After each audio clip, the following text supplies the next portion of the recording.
JEE advance 2025 ఫలితాల్లో all India first rank మన శ్రీ చైతన్య తెలుగు రాష్ట్రాల విద్యార్థిదే. ఇక IITకి బ్రాండ్ శ్రీ చైతన్యనే. తుని కేసు తిరగదోడే ఉద్దేశం లేదని తేల్చి చెప్పింది ఏపీ ప్రభుత్వం. తుని కేసు కొట్టేస్తే రైల్వే కోర్టు ఇచ్చిన ఉత్తర్వులపై అప్పీల్కు వెళ్లే ఆలోచన లేదని స్పష్టం చేసింది. తుని కేసును హైకోర్టులో అప్పీల్ చేయాలనే ఉత్తర్వులను తక్షణమే రద్దు చేయాలని ఆదేశించింది. ఏ స్థాయిలో ఆమోదంతో ఫైల్ నడిచిందనే ఈ విషయంలో ఆరా తీస్తున్నారు అధికారులు. అయితే కేసుపై RPF senior divisional security commissioner చేసిన ప్రతిపాదనల ఆధారంగా ఉత్తర్వులు వెలువడినట్టు గుర్తించారు. సున్నితమైన ఇలాంటి అంశాలపై అలసత్వంతో జరిగే చర్యలను ఉపేక్షించేది లేదని హెచ్చరించింది. ప్రభుత్వ ఆదేశాలతో మరికొద్దిసేపట్లో జీవో రద్దు చేస్తూ ఉత్తర్వులు వెలువడున్నాయి.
తుని కేసు తిరగదోడే ఉద్దేశం లేదని తేల్చి చెప్పింది ఏపీ ప్రభుత్వం. తుని కేసు కొట్టేస్తూ రైల్వే కోర్టు ఇచ్చిన ఉత్తర్వులపై అప్పీల్కు వెళ్లే ఆలోచన లేదని స్పష్టం చేసింది.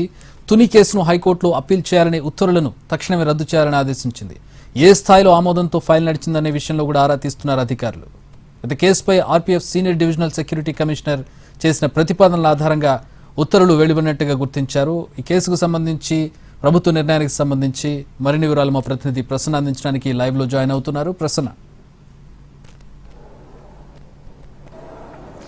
ఇది చాలా ఇంపార్టెంట్ డెవలప్మెంట్ గా ప్రస్తుతం మనం చూడొచ్చు. ఎందుకంటే ఒక జియో ఇచ్చి 24 గంటలు కూడా గడవ ముందే ఆ జియోని వెనక్కి తీసుకున్న పరిస్థితి ప్రస్తుతం మనకి కనిపిస్తూ ఉంది. తుని రైల్వే సంఘటనకు సంబంధించి గతంలో అంటే 2014-2019 మధ్య టీడీపీ ప్రభుత్వం ఉన్నప్పుడు సీఎం చంద్రబాబు ఉన్నప్పుడు జరిగిన సంఘటన.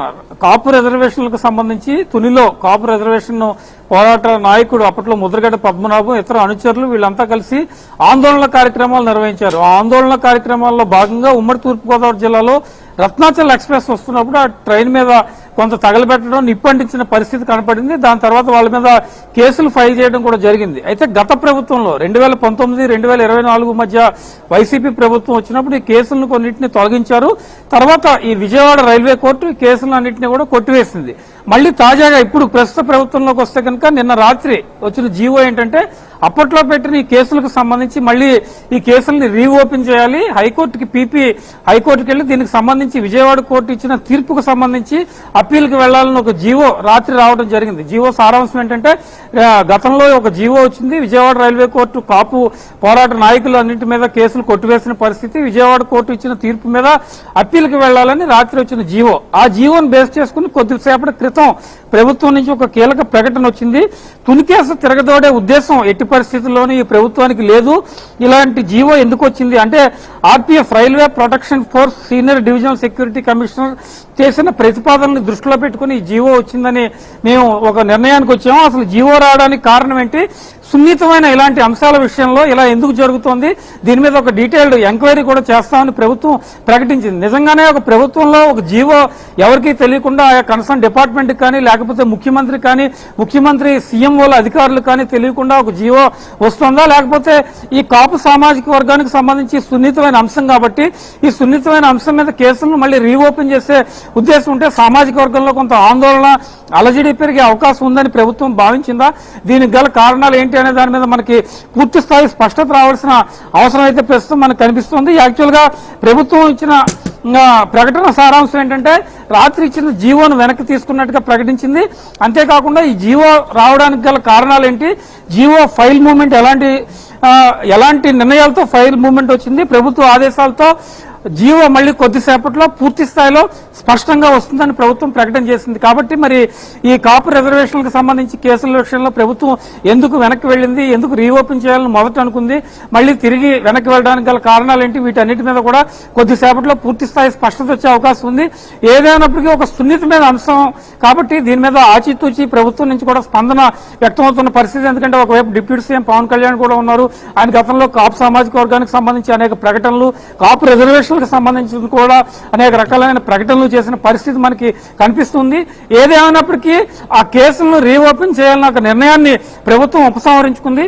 కొద్దిసేపట్లో దీనికి సంబంధించి పూర్తి స్థాయిలో స్పష్టమైన ఆర్డర్స్ వచ్చి పరిస్థితి అయితే మనకి కనిపిస్తూ ఉంది. All right, thanks for the updates Kranti.